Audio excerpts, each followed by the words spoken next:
with her feet hurrying behind in short, busy steps. My brother and sisters and I considered this walk of hers funny, and we smirked at one another when she crossed in front of us to stir the fire or water a plant. We didn't let her catch us at it. It would have puzzled her to think that anything about her might be amusing. Her one concession to the fact of humor was an insincere, startling laugh. Strangers sometimes stared at her. While Mother waited for the priest, who was late, she prayed. She prayed in a familiar, orderly, firm way, first for her late husband, my father, then for her parents, also dead. She said a quick prayer for my father's parents, just touching base, she had disliked them, and finally for her children, in order of their ages, ending with me. Mother did not consider originality a virtue, and until my name came up, her prayers were exactly the same as on any other day. But when she came to me, she spoke up boldly. "I thought he wasn't going to do it any more. Murphy said he was cured. What am I supposed to do now?" There was reproach in her tone. Mother put great hope in her notion that I was cured, which she regarded as an answer to her prayers.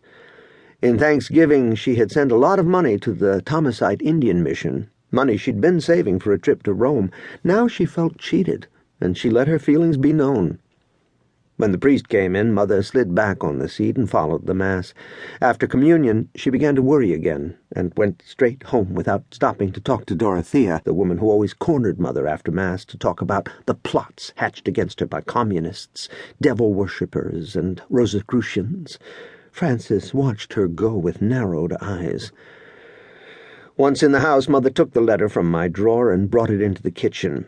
She held it over the stove with her fingernails, looking away so she wouldn't be drawn into it again, and set it on fire. When it began to burn her fingers, she dropped it in the sink and watched it blacken and flutter and close upon itself like a fist. Then she washed it down the drain and called Dr. Murphy. The letter was to my friend Ralphie in Arizona. He used to live across the street from us, but he had moved. Most of the letter was about a tour we, the junior class, had taken of Alcatraz. That was all right. What got Mother was the last paragraph, where I said that she had been coughing up blood and the doctors weren't sure what was wrong with her, though we were hoping for the best. This wasn't true. Mother took pride in her physical condition, considered herself a horse. "I'm a regular horse," she would reply when people asked about her health. For several years now, I'd been saying unpleasant things that weren't true. And this irked Mother greatly, enough to persuade her to send me to Dr. Murphy, in whose office I was sitting when she burned the letter.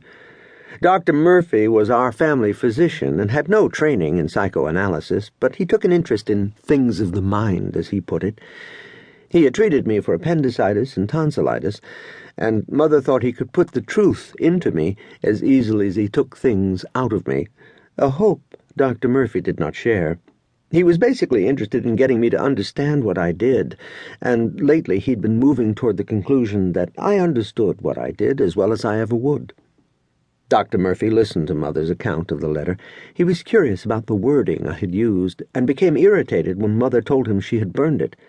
"The point is," she said, "he's supposed to be cured, and he's not." "Margaret, I never said he was cured." "You certainly did. Why else would I have sent over $1,000 to the Thomasite Mission?" "I said that he was responsible. That means that James knows what he's doing, not that he's going to stop doing it." "I'm sure you said he was cured." "Never." "What do you mean by curing James?" "You know." "Tell me anyway." "Getting him back to reality. What else?" "Whose reality, mine or yours?" "Murphy, what are you talking about? James isn't crazy. He's a liar." "Well, you have a point there." "What am I going to do with him?" "I don't think there's much you can do. Be patient." "I've been patient."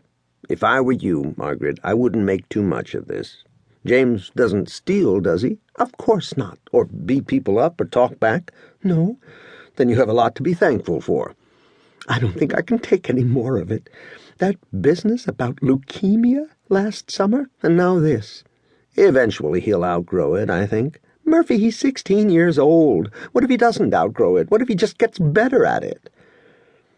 Finally, Mother saw that she would get no satisfaction from Dr. Murphy, who kept reminding her of her blessings. She said something cutting to him, and he said something pompous back.